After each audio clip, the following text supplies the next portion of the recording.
केहू ना सीधा साधा आई हसभे लड़ाकू हो केहू बुरा न माने कि एक हाथ में हथियार दूजे हाथ में चाकू हो आज जितना सिरवा हटे सब गढ़वा के डाकू हो आवे के बा कि केहू ना हो सीधा साधा केहू ना हो सीधा साधा ये हसभे लड़ाकू हो केहू ना हो सीधा साधा ये हसभे लड़ाकू हो बोलो बोलो हेलो ऐसे कि एक हाथ में हथियार दूजे हाथ में चाकू हो जितना सिरवा होते सब गढ़वा के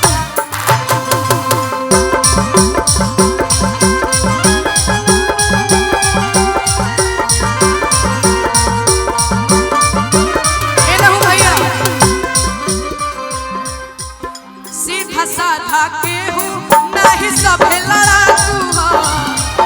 सीधा साधा केहू नहीं सभे लड़ाकू हो कोई बोलता ही रे कि एक हाथ में हथियार दूजे हाथ में चाकू हो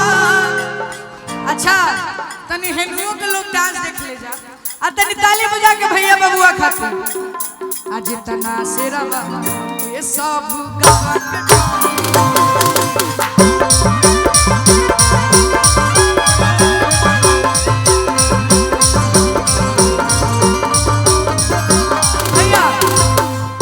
आया है कि धर धर गोली चली आई गढ़वा के चौक कि धर धर गोली चली अरे गढ़वा के चौक कि नाच पर तो छौड़ी तोरा राइफल के नोक पर लेकिन ऐसे ना तनी रउआ लोग अपन साथ दी जा कैसे कहे के बा कि नाचे पर तो छौड़ी ये क्या है राइफल है तोरा राइफल के नोक पर आवे के बाद कि धड़ा धड़ा गोली चली गढ़वा के चौक ई कौन सा गोली चला है गोली ऐसा ना चलता है तो ऐसे करो ऐसे करो ऐसे करो धड़ा धड़ा गोली चली गढ़वा के चौक धड़ा धड़ा गोली चली गढ़वा के चौक त नाचे पर तो छौड़ी तोरा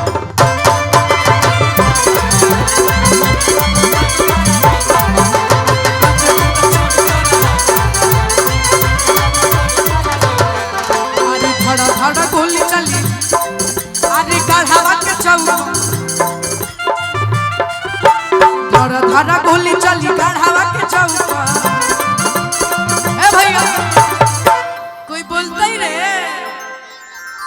कोई बोलता ही रे नहीं बोलतो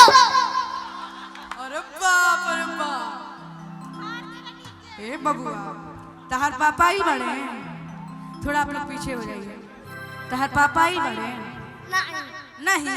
तो अकेले आ गए बाबा से अरे वाह कोई बोलता ही रे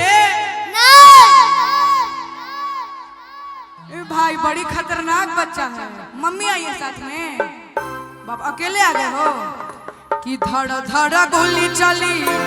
ई गढ़वा के चौक आराम से भैया तो नाचे पर तो छौड़ी तोरा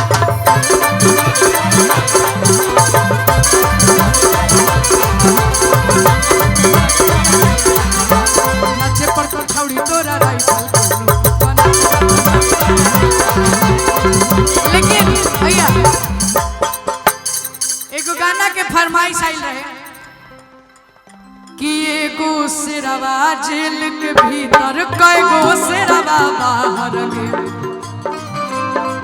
एगो सिरवा जेल के भीतर कईगो सिरवा बाहर गे भैया भैया बाहर में सब ही है रंगा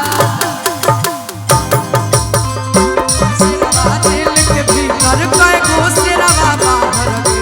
बाहर में सब ही है रंगा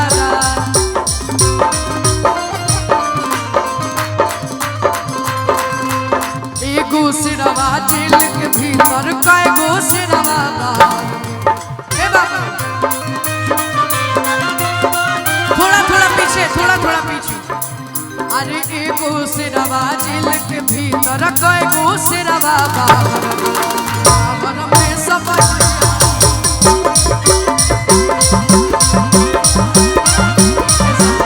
और भैया आखिरी में तनी एगो भाव वाला गाना कि छोड़ी गवन हरी